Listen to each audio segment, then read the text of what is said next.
الحمد لله وكفى والصلاة والسلام على سيد الرسل وخاتم الأنبياء وعلى آله وأصحابه الذين أوفوا عهدا الذين هم خلاصة العرب العرباء وخير الخلائق بعد الأنبياء. أما بعد فأعوذ بالله من الشيطان الرجيم.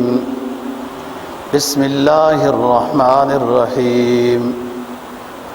وتوبوا إلى الله جميعا أيها المؤمنون لعلكم تفلحون. قال النبي صلى الله عليه وسلم الندامة توبة. صدق الله العظيم وصدق رسوله النبي الأمي الكريم ونحن على ذلك لمن الشاهدين والشاكرين والحمد لله رب العالمين. 18واں پارہ سورہ نور کی ایک آیت کریمہ کا حصہ تلاوت کیا ہے اور جناب نبی پاک صلی اللہ علیہ وسلم کا ایک فرمان تلاوت کیا ہے جس کو سنن ابن ماجہ نے روایت کیا ہے. آیت کا مفہوم یہ ہے، اللہ تعالیٰ فرماتے ہیں کہ اے ایمان والو تم سارے کے سارے توبہ کرو. وَتُوبُوا إِلَى اللَّهِ جَمِيعًا، تم سارے کے سارے اللہ سے اپنے گناہوں کی معافی چاہو، رجوع الی اللہ کرو. لعلکم تفلحون، تب کامیاب ہو جاؤ گے. اور جناب نبی پاک صلی اللہ علیہ وسلم کے فرمان کا مفہوم ہے کہ الندامۃ توبۃ. آپ کا فرمان ہے کہ کسی گناہ پر انسان کو جب شرمندگی ہو جاتی ہے تو یہی توبہ ہے. توبہ میں شرمندگی اور ندامت ضروری ہے، اور اللہ تعالیٰ کی مہربانی اور رحمت ہے کہ جتنا بھی کوئی گناہگار شخص ہو اس کے دروازے سے مایوسی کا اعلان نہیں ہے کہ میں تمہاری توبہ قبول نہیں کروں گا. بعض دفعہ آزمائش اور امتحان ہوتا ہے، تھوڑی دیر لگ جاتی ہے، وہ اللہ کی مشیت ایسے ہوتی ہے. ہر طرح کے گناہگار کی توبہ کو اللہ قبول کرتا ہے. مشہور حدیث ہے کہ کوئی شخص زمین و آسمان کا خلا بھر دے، گناہ کر کر کے زمین و آسمان کا خلا بھر دے اور پھر بھی وہ صدق کے دل سے توبہ کرے تو ہم اس کے گناہوں کو معاف کر دیں گے. ایک بات یہاں پر اہم ہے، یہ ایک شخص کے ذاتی گناہ ہے کہ جو گناہ کر کر کے زمین و آسمان کے خلا کو بھر دے. اگر گناہ قوم من حیث القوم کے ہیں اور وہ اعلانیہ ہیں، بغاوت والے ہیں،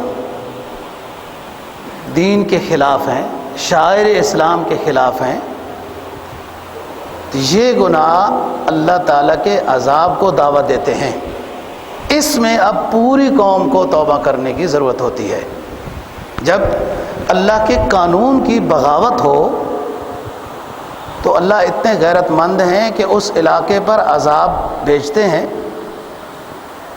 تو اس میں جو بعض نیک بندے ہیں وہ بھی اس عذاب کی زد میں ظاہری طور پر آ جاتے ہیں. آخرت میں ان کا معاملہ ہو جائے گا.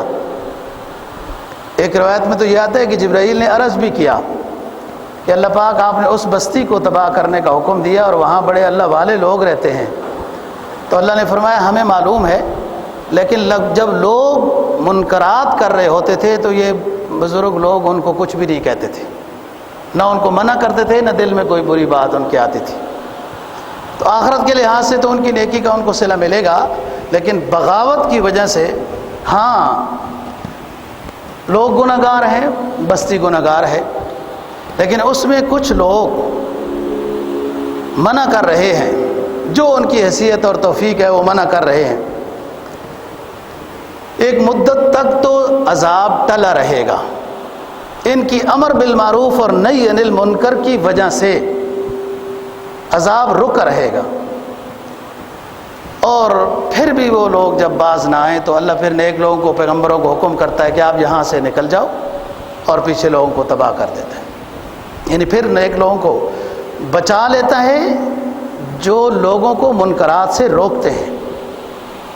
ایک مدت تک تو موقع دیتا ہے کہ لوگ سیدھے راستے پر ہو جائیں۔ تو قوم من حیث القوم کی جب اعلانیہ گناہ ہوتے ہیں تو اس کی توبہ ضروری ہے، اور توبہ یہ نہیں ہوتی کہ میں جھوٹ سے توبہ جھوٹ بول رہا ہوں، رشوت لینے سے توبہ رشوت لے رہا ہوں، حرام کھانے سے توبہ حرام کھا رہا ہوں، دھوکہ دینے سے توبہ دھوکہ کر رہا ہوں، سود سے توبہ سود کا نظام رائج کیا ہوا ہے، بے حیائی سے توبہ، بے حیائی کو تو چھٹی ہے، اس کو تو کرونا بھی نہیں لگتا۔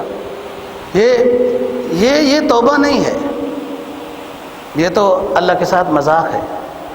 توبہ کے لیے ضروری ہے ان گناہوں کو پہلے ترک کرنا جو ہیں رائج، جو بندہ یہ یا قوم یا حکومتی سطح پر جو گناہ ہو رہے ہیں پہلے ان کو ترک کرنا، یہ پہلا توبہ کی پہلی شرط ہے۔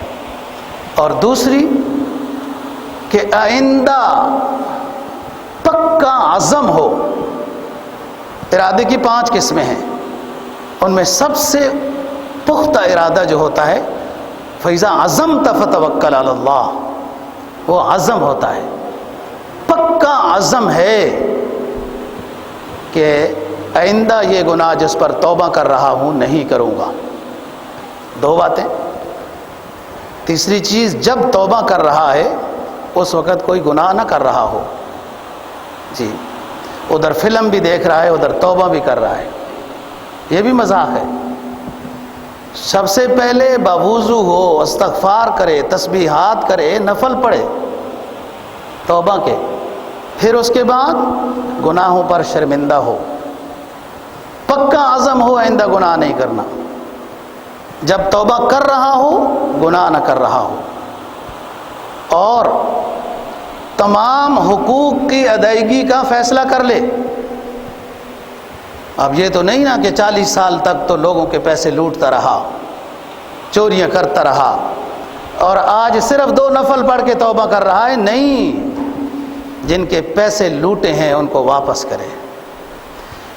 نمازیں نہیں پڑھی قضا شروع کر دے، حج فرض تھا نہیں کیا ارادہ کر لے، زکاتیں نہیں دی تھیں گزشتہ زکاتیں ادا کرے، روزے نہیں رکھے تھے ارادہ قضا کا کرے، کفارہ فدیہ دے۔ یہ توبہ ہے، اخلاص کے ساتھ توبہ ہو، اور اللہ کی طرف پھر ایسا متوجہ ہو جائے کہ آئندہ اپنی زندگی کی تبدیلی ظاہر کرے۔ علامت نیک بندے کی کیا علامت ہوتی ہے؟ دل تو اللہ جانتا ہے، ظاہری طور پر متبع شریعت کو نیک کہا جاتا ہے، تو ایسے اعمال وَمَن تَابَ وَعَمِلَ صَالِحًا إِنَّهُ يَتُوبُ إِلَى اللَّهِ مَتَابًا، توبہ کی اور توبہ کی گواہی اس نے عمل صالح کی شکل میں پیش کر دی کہ اللہ میں نے ان گناہوں سے توبہ کی ہے، اور آپ دیکھتے ہو کہ میں ان مجلسوں میں بھی نہیں جاتا، وہ باتیں بھی نہیں کرتا، وہ بد نظریاں بھی نہیں کرتا، اور پہلے مسجدوں سے دور جاتا تھا، اب میں یہ بھی نیک کام کرتا ہوں، لوگوں پر ظلم کرتا تھا اب میں رحم کرتا ہوں۔ تو یہ عمل صالح کیا، توبہ کو جب عمل صالح کا زیور پہنائے گا توبہ پھر کرامت ہے۔ یہ 7 باتیں ہیں توبہ کی جو ابھی آپ کو گنوائی ہیں، تو فرمایا کہ وَتُوبُوا إِلَى اللَّهِ جَمِيعًا أَيُّهَا الْمُؤْمِنُونَ لَعَلَّكُمْ تُفْلِحُونَ۔ جب گناہ ایسے ہوں کہ اس میں قومیں ملوث ہوں تو پھر پوری قوم کو توبہ کرنی ہے۔ علماء نیک لوگ واعظین مبلغین داعین کا کام ہے لوگوں کو متوجہ کریں، یہ تمہاری غلطی ہے۔ دیکھو قرآن مجید نے تیسرے پارے میں کیا کہا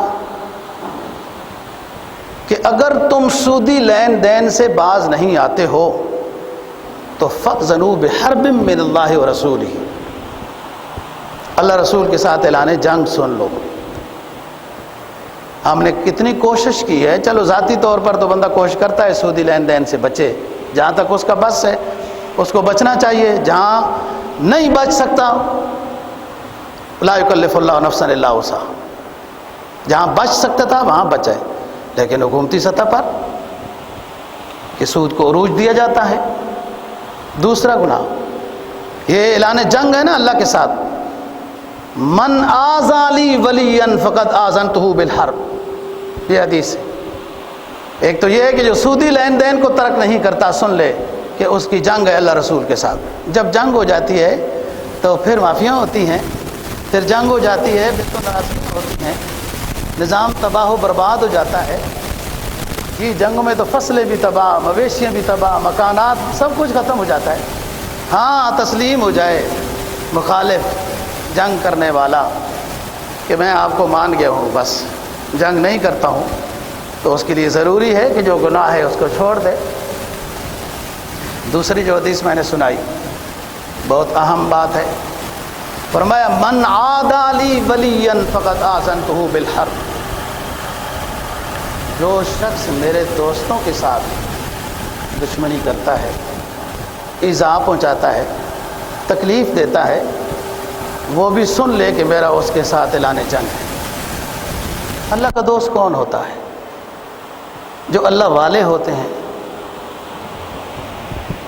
وہ اوامر کو بجا لاتے ہیں، گناہوں سے بچتے ہیں، ان کا ظاہری بھی شریعت کے مطابق ہے، یہی اللہ والے ہوتے ہیں، یہی اللہ والے۔ پریشانیاں آزمائشیں وغیرہ اللہ والوں پر بھی آتی ہیں، بعض دفعہ اللہ والوں سے غلطی بھی ہوتی ہے۔ ہماری غلطی کا یہ مطلب ہے کہ ہم ڈٹے رہتے ہیں، اور ان کی غلطی کا یہ مطلب ہے کہ فوراً وہ ندامت کر لیتے ہیں، توبہ کر لیتے ہیں۔ تو من حیث القوم جب گناہوں سے توبہ کرتی ہے، ایک دونوں باتیں الگ الگ کر رہا ہوں۔ بعض ایسی غلطیاں ہیں جو من حیث القوم ہو رہی ہیں، اور میں استغفار کرتا رہوں آپ کرتے رہیں تو فائدہ نہیں ہوگا، پوری قوم کو استغفار۔ ایک ذاتی غلطی ہے۔ امام زین العابدین رحمہ اللہ تعالیٰ نے ایک واقعہ ان کے حوالے سے لکھا گیا کتابوں میں کہ ایک نوجوان نے بڑی کوشش کی اور ایک گناہ میں مبتلا ہونے کے قریب ہو گیا۔ اس خاتون نے کہا کہ وہاں میں گناہ کروں گی جہاں کوئی بھی نہ دیکھ رہا ہو، تو وہ اپنے لحاظ سے کہیں کمرے میں لے گیا، تو اس نے کہا نہیں، یہاں تو 4 لوگ دیکھ رہے ہیں، منکر نکیر میرے 2، منکر نکیر تیرے 2، 4 ہو گئے، اور 5واں اللہ رب العزت ہے، آپ کیسے گناہ کرتے ہو؟ تو وہ بندہ ڈر گیا، وہ توبہ اور استغفار اور ندامت میں آیا کہ بس اللہ یہ غلطی ہو گئی، آئندہ ایسی سوچ بھی نہیں کروں گا، بس چھوڑ کے چل پڑا، جبکہ پیسہ ویسا خرچ کیا تھا۔ دھوپ بڑی سخت تھی، سفر کہیں دور تھا، راستے میں ایک اور بندہ مل گیا، اس نے کہا جوان دعا کرو اللہ کوئی بادل وغیرہ کوئی ٹھنڈ بھیج دے، سفر بڑا لمبا ہے تو بہت سخت دھوپ ہے۔ اس نوجوان نے کہا کہ میری کیا حیثیت ہے، آپ بزرگ آدمی ہیں، آپ دعا کریں۔ اس نے کہا مجھے تو یہ لگتا ہے کہ تیری دعا قبول ہوگی۔ جب انسان صدق کے دل سے گناہوں کی توبہ کر لیتا ہے تو اللہ اس کو اپنا دوست بنا لیتا ہے۔ گناہوں سے جب توبہ کرتا ہے تو بندہ مستجاب الدعوات بزرگ بن جاتا ہے۔ جب گناہ سارے مٹ گئے تو اللہ کا مقبول بندہ بن جاتا ہے، اور جب تک گناہگار ہوتا ہے تو مبغوض ہوتا ہے، ناراضگی ہوتی ہے۔ اس نوجوان نے کہا کہ میں تو نہیں دعا کرتا ہوں، آپ کرو۔ اس نے کہا چلو بزرگ نے میں دعا کرتا ہوں تم آمین کہو۔ اس نے کہا جی ٹھیک ہے، آپ دعا کراؤ میں آمین کہتا ہوں۔ وہ دعا ہوتی رہی، آمین ہو گئی، ایک بدلی آ گئی، چھوٹا سا بادل آ گیا، یہ جدھر چلتے جائیں وہ سایہ کرتا جائے۔ ایک ٹائم کے بعد دونوں کا راستہ جدا ہو گیا، بزرگ الگ اور جوان الگ۔ تو جدھر جوان جا رہا تھا وہ بادل ادھر جا رہا تھا، جوان کو سایہ کر رہا تھا۔ اس بزرگ نے کہا جوان روک، میں تو پہلے ہی تیرے چہرے سے سمجھ چکا تھا، میں اس لیے تجھے کہا تھا کہ دعا کراؤ، اب بتاؤ کہ تمہارے اندر نیکی کیا ہے؟ تو اس نے کہا حضرت صاحب کوئی نیکی نہیں ہے، ابھی چند منٹ پہلے اللہ سے سچی توبہ کر کے آ رہا کہ گناہ نہیں کروں گا۔ یہ اصل بات یہ ہے کہ جو ذاتی گناہ ہیں انسان کو پتہ ہوتے ہیں۔ قرآن کیا کہتا ہے؟ فرمایا الانسان علی بصیرہ ولو القی معاذیرا، انسان اپنے آپ کو خوب جانتا ہے میں کیا ہوں، کیا کرتا رہتا ہوں، میری تنہائی کیا ہے، میری خلوت کیا ہے، میری جلوت کیا ہے، میری سوچ کیا ہے۔ الانسان علی نفسہ بصیرہ ولو القی معاذیرا، اگرچہ عذر پیش کرتا رہتا ہے دنیا کے سامنے تو اپنے آپ کو نیک پیش کرتا ہے، لیکن اللہ تو جانتا ہے، خود بھی جانتا ہے کہ میں کتنا نیک ہوں۔ اور جب صدق کے دل سے توبہ ہوتی ہے تو اللہ انسان کو شرمندہ بھی نہیں کرتا۔ ایک حدیث میں آتا ہے کہ انسان جب اپنے گناہوں سے توبہ کر لیتا ہے تو اللہ تعالیٰ کی طرف سے ایک آرڈر نامہ آتا ہے، منکر نکیر کو جنہوں نے اعمال ناموں میں لکھا ہوتا ہے کہ مٹا دو۔ جس زمین پر اس نے گناہ کیا اس زمین کو بھی حکم ہوتا ہے کہ تم بھی اس کے گناہ کو، ورنہ تو یہ زمین، یہ اعضاء و جوارے یہ انسان کے نہیں ہیں، یہ انسان کے تب ہیں، یہ انسان جب اللہ اور رسول کا ہے۔ یہ اعضاء و جوارے، یہ مال دولت، یہ اولاد اگر اللہ والی ہے تو اس کے ہے، اور اگر یہ بندہ اللہ کا باغی ہے تو یہ اعضاء و جوارے بھی اس کے نہیں ہیں۔ سورہ یاسین تو پڑھتے رہتے ہو برکت کے لیے۔ فرمایا الیوم نختم علی افواہہم وتکلمنا ایدیہم وتشہد ارجلہم بما کانوا یکسبون، میدان حشر میں ہم بولتی بند کر دیں گے، یہ تیرے اعضاء، ہاتھ، تیرے پاؤں تیرے حق میں یہ خلاف گواہی دیں گے، یہ جسم گواہی خود دے گا، ہر حصہ بدن کا بولے گا، یہ زمین گواہ بن جائے گی، جس آگ کا عالم یہ ہوگا کہ ایک ذرہ جہنم کی آگ کا دنیا کی طرف صرف تھوڑی دیر کے لیے حدیث میں آتا ہے متوجہ کر دیا جائے، ساری دنیا جل تھل ہو جائے گی، اور اعمال بد یا کافر اور فاسق اور تو بات یہ ہے کہ سارا کچھ وہ مٹا دیا جاتا ہے۔ بہت سے لوگ یہ سمجھتے ہیں ہم گناہگار ہیں، ہماری اللہ کہاں سنتا ہے، کیسی قبول ہوتی ہے۔ اپنے آپ کو گناہگار کہنا اللہ کے سامنے یہ پسندیدہ بات ہے، لوگوں کے سامنے رواج، اس میں بھی تھوڑی سی تعلی مقصود ہوتی ہے۔ لوگوں کے سامنے اپنے آپ کو عاجز پیش کرنا یہ بھی ایک ڈرامہ بازی ہے۔ جس ذات کے سامنے آپ نے پیش کرنا ہے اپنے آپ کو عاجز بنا کے، تنہائی میں آپ اپنے آپ کی عاجزی کریں۔ لوگوں کے سامنے بار بار کہنا ہم تو بڑے گناہگار ہیں، ہم تو بڑے گناہگار ہیں، تو لوگ کیا کر سکتے ہیں اگر تو گناہگار ہے؟ جس ذات کی بغاوت کی ہے اس کے سامنے اپنے آپ کو پیش کر، عاجز بن، پھر فائدہ ہوگا۔ عاجزی اللہ کو پسند ہے۔ بعض نقطہ‌داں یہ لکھتے ہیں کہ وہ چیز جو اللہ کے پاس نہیں ہے وہ اللہ کو بہت پسند ہے، وہ چیز جو اللہ کے پاس نہیں ہے وہ اللہ کو بہت پسند ہے، اور وہ عاجزی ہے۔ اللہ تو کبریائی والا ہے نا جی، وہ تو بڑائی والا ہے، بلند و بالا ہے۔ عاجزی جو احسان کرتا ہے اور اللہ لوگ سمجھتا ہے، اپنے آپ کو اللہ کا بندہ سمجھتا ہے. اور بندے کا ترجمہ یہ آج ہے، قرآن کیا کہتا ہے؟ وَعِبَادُ الرَّحْمَنِ الَّذِينَ يَمْشُونَ عَلَى الْأَرْضِ هَوْنًا. رحمان کے بندوں کی چال یہ ہوتی ہے کہ جب زمین پہ چلتے ہیں تو آج بھی ان کی ٹپکتی ہے، محسوس ہوتا ہے کہ کوئی اللہ والا جا رہا ہے. تو ان کی چال ڈھال وضع قطع بولنے میں ان کی آج نظر آتی ہے. اور لوگ ایسے اللہ والوں کی معافیاں منگوا کے خوش ہوتے ہیں. ہم نے جناب معافیاں منگوا دی کرتے ہیں. کیا بات ہے، کیا کمال حاصل کیا ہے تم اللہ کی طرف کی کتاب.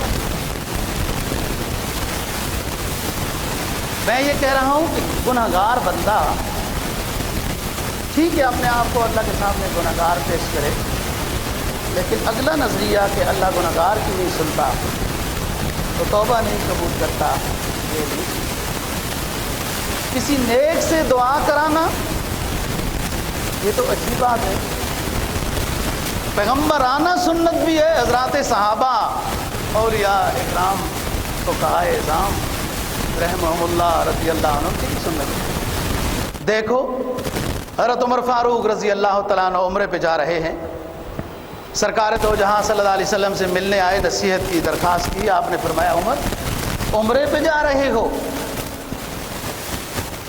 تو کیا فرمایا؟ لا تنسانا بدعائک یا عمر. اے عمر عمرے پہ جا رہے ہو، اپنی دعاؤں میں ہمیں نہ بھول جانا. یہاں دیکھو پیغمبر اسلام امام الانبیاء خاتم النبیین صلی اللہ علیہ وسلم، یہ ہمیں سکھایا جا رہا ہے دوسرے کو دعا کہنا، یہ اچھی بات ہے. اور ادھر دیکھو حضرت عمر کیا کر رہے ہیں؟ طاعت کا زمانہ آ گیا، بارش نہیں ہو رہی، نماز استسقاء پڑھائی، خود پڑھائی. اصل سنت تو یہ ہے نا کہ امیر المؤمنین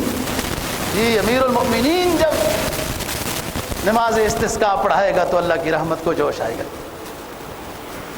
تو یہ لوگ تو ویسے ہی پڑھتے رہتے ہیں نمازیں، یہ تو ہر وقت ویسے ہی توبہ میں ہے. توبہ انہوں نے کرنی ہے جو کبھی کی نہیں ہے، تب اللہ راضی ہوگا نا جی. ان سے تو ویسے ہی ذرا راضی ہیں. یہ تو مسجد میں آنا چاہتے ہیں، لوگ ان کو روکتے ہیں، کیوں جا رہے ہو، کیا کر رہے ہو، کرونا آ جائے گا.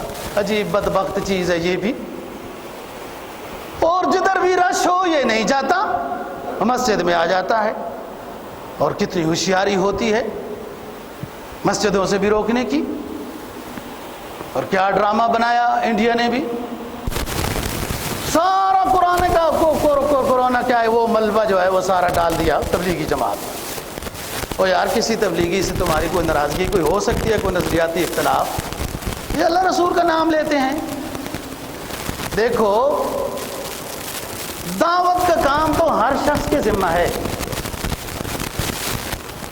وَلْتَكُمْ مِنْكُمْ أُمَّةٌ يَدْعُونَ إِلَى الْخَيْرِ يَأْمُرُونَ بِالْمَعْرُوفِ وَيَنْهَوْنَ عَنِ الْمُنكَرِ أُولَئِكَ هُمُ الْمُفْلِحُونَ. تم میں سے ایک ایسی جماعت ہر وقت ہونی چاہیے جو دعوت الی الخیر دیتے رہیں، امر بالمعروف کریں، نہی عن المنکر کریں. تو شکر نہیں کرتے ہو کہ ایک اجتماعی طور پر کچھ لوگ چل پڑتے ہیں، انہیں اور اتنا کچھ نہیں پتہ ہوتا تو یہ تو کہتے ہیں یار مسجد میں آ جانا، اللہ کی بات کریں گے. تم نہیں آنا چاہتے ہو نہ آؤ، لیکن سارا ملبہ ڈال دیا تبلیغی جماعت پر. تو انہوں نے کہا چلو پھر اللہ راضی ہو جائے، اللہ دور کر دے. جب دبئی اور سعودیہ، عمان، قطر نے تھوڑی سی آنکھ اٹھاتی تو سارے انڈیا والوں نے پھر تبلیغیوں کو باہر نکال دیا. تمہارا تو مثبت ٹھیک ہو گیا، منفی ہو گیا ہے. پتہ چل گیا نا، تمہارا جو ہے نا وہ سارا منفی ہو گیا ہے. ذرا سی بات کی ہے دبئی یا اس نے قطر نے، اور اس وزیر نے تو صرف ان کا انصروا بالمسلمین فی الہند، اے دنیا والو مسلمانوں تم کہاں سو رہے ہو، تمہارے سامنے ہندوستان پہ مسلمانوں پہ ظلم ہو رہا ہے، اٹھ جاؤ مسلمانوں کی مدد کے لیے. تو وہ ساروں کا یہ کٹ ہوتی ہے. یہ کٹ بھی بڑی عجیب چیز ہے. جب چاہے یہ بندہ تو مثبت کر دیتا ہے، جب یہ چاہے تو منفی ہو جاتا ہے. تو اسی وقت رزلٹ ہی ساروں کے ٹھیک ہو گئے. یہ تو ایک اچھی بات ہے. دیکھو کسی کا بھائی جا رہا ہوتا ہے تبلیغ میں, کسی کا بھتیجا, کسی کا بہنوئی, کسی کا محلے کا بندہ, یہ تو اچھی بات ہے. آپ نہیں جا سکتے, آپ کی مصروفیت ہے کاروبار کی, دفتر کی, مٹر گشتی کی, نہ جاؤ. قرآن کیا کہتے ہیں؟ فرمایا کنتم خیر امت اخرجت للناس تأمرون بالمعروف وتنہون عن المنکر. اے میرے پیغمبر کے ماننے والو, ایمان والو, تم بہترین ہو. اس لیے نہیں کہ تمہارے پاس بینک بیلنس زیادہ ہے, اس لیے نہیں کہ تمہاری سلطنت بڑی ہے, تم اس لیے بہترین ہو کہ اللہ رسول کا پیغام لے کے نکل جاتے ہو, لوگوں کو جتنا جانتے ہو اتنا بتاتے ہو, امر بالمعروف اور نہی عن المنکر کرتے ہو. یہ تو اچھی بات ہے یار کہ ایک اسلامی ملک جو اسلامی نظریات کے لحاظ سے بنا ہے, اس میں کم از کم اتنی تو بات ہے یار. لوگ سارا سال مصروف ہوتے ہیں, تھوڑا سا 10 دن یا چلنے کے لیے چلے جاتے ہیں, اپنے گناہ بھی معاف کرتے ہیں اور گھر والوں کے پورے خاندان کے لیے دعا کرتے ہیں. ماحول میں, رشتہ داروں میں ایک اچھی فضا بن جاتی ہے. وہ سندھ والے وزیر اعلیٰ کو بھی سب سے پہلے تبلیغی جماعت کے وائرس نظر آئے. اب ادھر ادھر اور بھی نظر, خدا کے لیے ایک اور بڑا آیا ہے دانشور, کل پرسوں کی بات ہے, کہتا ہے میرا بس چلے, کورونا سے بچنے کا نسخہ دیا جا رہا ہے. وہ بڑے بڑے آپ نے نیٹ کے اوپر نسخے دیکھے نا جی, کوئی کہتا ہے فلانا قہوہ پیو, کوئی کہتا ہے یوں کرو, کوئی کہتا ہے, ہر کسی نے بہرحال نسخے بتائے ہوئے ہیں. اس نے بھی ایک نسخہ بتایا, کہتا ہے میرا بس چلے اور کورونا کو ختم کرنا ہے, میرا بس چلے سارے علماء کو جیل میں ڈال.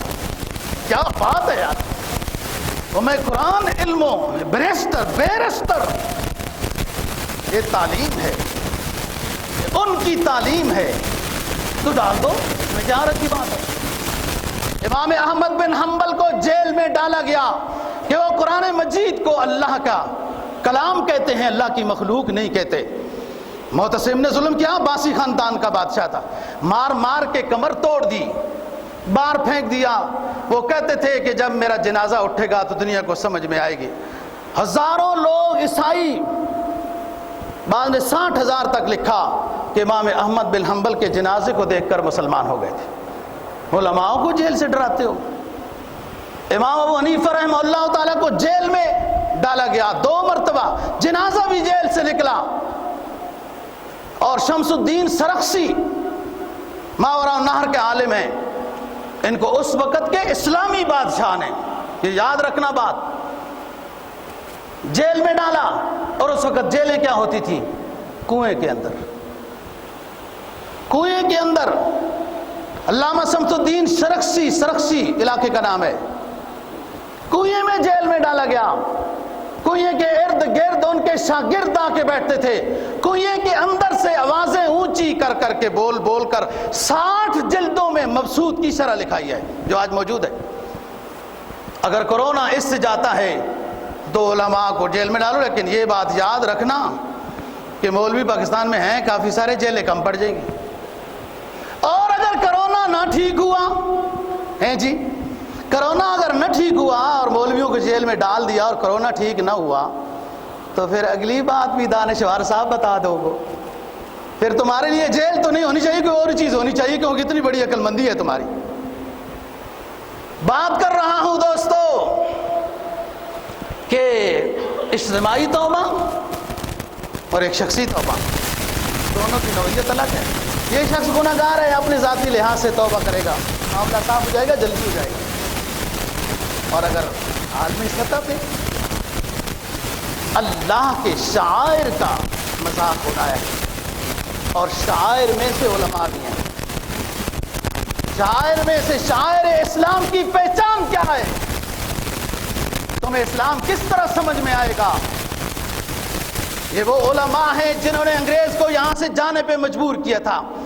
تاریخ پڑھو مصروف رہنے والوں, ترخم کے بارڈر سے لے کر دہلی تک کے راستوں پر جو لاشیں سور کی کھالوں میں لٹکائی دی تھی وہ علماء کی لاشیں تھی کہ ہم علماء کا بیج ہی ختم کرتے ہیں کہ یہ لوگوں کو دعوت اللہ دیتے ہیں.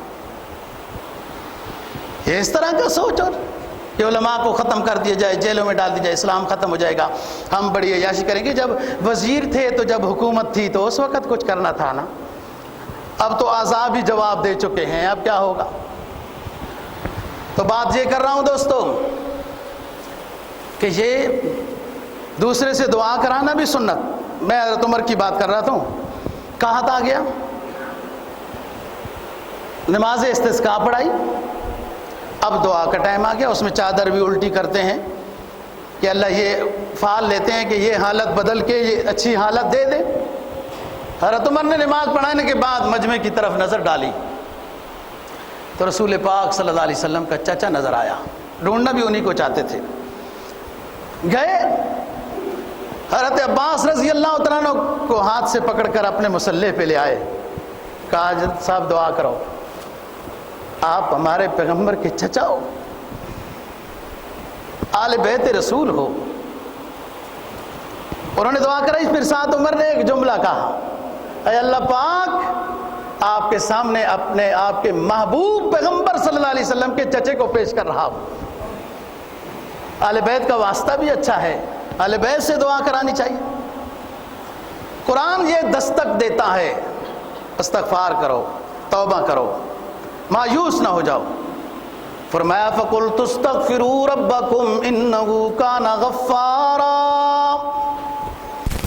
يُرْسِلِ السَّمَاءَ عَلَيْكُمْ مِدْرَارًا وَيُمْدِدْكُمْ بِأَمْوَالٍ وَبَنِينَ. صدق کے دل سے اپنے رب سے معافی چاہو, وہ راضی ہو جائے گا, موسم کے مطابق بارشیں برسائے گا, تمہیں اولاد کی فراوانی اور رزق کی فراوانی عطا کرے گا. مایوس نہ ہو اس کی رحمت سے, اس کی رحمت بہت وسیع ہے, تمہارے گناہ تھوڑے ہیں, اس کی رحمت وسیع ہے. عرش کے اوپر ایک جملہ لکھا ہوا ہے, فرمایا رحمتی وسعت کل شیء. اللہ فرماتے ہیں میری رحمت تمام چیزوں کے اوپر حاوی ہے, بس صرف تیرے حاصل کرنے کی دیر ہے, تیرے ندامت کے آنسوؤں کے گرنے کی انتظار ہے. فرمایا قل یا عبادی الذین اسرفوا علی انفسہم لا تقنطوا من رحمت اللہ ان اللہ یغفر الذنوب جمیعا انہ هو الغفور الرحیم.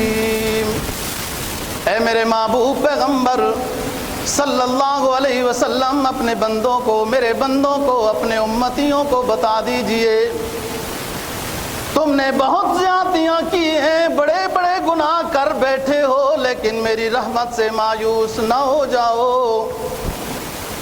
صدقے دل سے آؤ, اپنے گناہوں کی معافی چاہو. اس کی شان یہ ہے ان اللہ یغفر الذنوب جمیعا, اس کی شان یہ ہے کہ تمہارا چھوٹا سا گناہ بھی نہیں چھوڑے گا, اس کو بھی معاف کر دے گا, اس لیے کہ وہ غفور الرحیم جو ہوا. والذین اذا فعلوا فاحشۃ او ظلموا انفسهم ذکروا اللہ. جس سے چھوٹی غلطیاں ہوئیں یا بڑے گناہ کبیرہ ہو گئے, صدقے دل سے اپنے معبود کو یاد کرنے لگ گیا, اور اس کا نظریہ یہ ہے کہ من یغفر الذنوب الا اللہ, اللہ کے علاوہ کوئی گناہوں کو معاف نہیں کرنے والا, اللہ ہی معاف کرنے والا ہے. فرمایا ہم اس کے سارے گناہوں کو معاف کر دیتے ہیں, اپنا مقرب بنا لیتے ہیں. گناہوں سے جو کی توبہ, تو غفلت کا جہاں بدلا, زمین آسی کی بدلی اور اس کا آسمان بدلا, کیونکہ جب گنہگار تھا یہ چیزیں اس کے خلاف تھیں. جب نیک بن گیا تو پھر یہی چیزیں موافق ہو گئی ہیں, یہی اس کے حق میں گواہی دینے والی بن گئی ہیں. دوستو رمضان کا مہینہ یہ بہترین مہینہ ہے اپنے گناہوں کی توبہ کا، اور کرونا کو بھگانے کا اگر یہ کوئی چیز ہے بھی صحیح تو، اگر یہ کوئی چیز ہے جو تھوڑی بہت کہیں بیماریاں ہوتی رہتی ہیں، اس میں کیا بات ہے، اتنا ڈرایا واللہ۔ وہ ایک بادشاہ تھا، اس کے سامنے 2 بندے لائے گئے جو سزائے موت تھے، مجرم ایسے تھے۔ انہوں نے سامنے ایک سانپ بٹھایا بہت بڑا، اور ایک جو ہے وہ ویسے ہی ایک سوئی والا بندہ بیٹھا تھا۔ ایک بندے کو کہا بھائی دیکھو تم مرنے والے ہو، سزائے موت ہے، یہ ان قریب سانپ تمہیں ڈسے گا۔ سانپ تو ویسے ہی دنیا اتنی بڑی کرتی ہے، اور جب بندہ اللہ کے تابع ہو جاتا ہے تو بزرگوں نے تو سانپ کی رسیاں بنا کے چرپائیاں بنی ہیں۔ مخلوق اللہ کے تابع ہے نا، جب انسان اللہ کے تابع ہو جائے یہ ساری آپ کے تابع ہو جائے۔ اس کی آنکھیں باندھ دی کہ یہ سانپ تجھے ڈسے گا، سزائے موت تو تیری ویسے بھی ہے۔ سانپ اس کو نظر آ رہا تھا، سانپ ادھر ہی باندھا رہا، آنکھیں اس کی باندھ دی اور اس کو سوئی چبھوئی انگلی کے اوپر، اور تھوڑی دیر کے بعد جب پٹی کھولی تو یہ مر گیا تھا۔ ڈرایا اتنا تھا سانپ سے۔ اور دوسرا بندہ بھی سزائے موت وہ یہ تماشا دیکھ رہا تھا۔ اس کو کہا بھائی تم بھی مرنا ہے، سزائے موت ہے تیری۔ اب دیکھو یہ سوئی سے مر گیا تجھے بھی سوئی سے مار دیں گے۔ آنکھیں اس کی باندھ دی اور سانپ کو چھوڑ دیا۔ سانپ نے اس کو ڈسا، اس کی پٹی کھول دی، وہ ٹھیک ٹھاک حشاش بشاش، کیونکہ اس کا دل اسے مطمئن کر رہا تھا کہ سوئی کے چبونے سے کوئی نہیں مرتا، اور جب کہ اس کو ڈسا سانپ نے ہے۔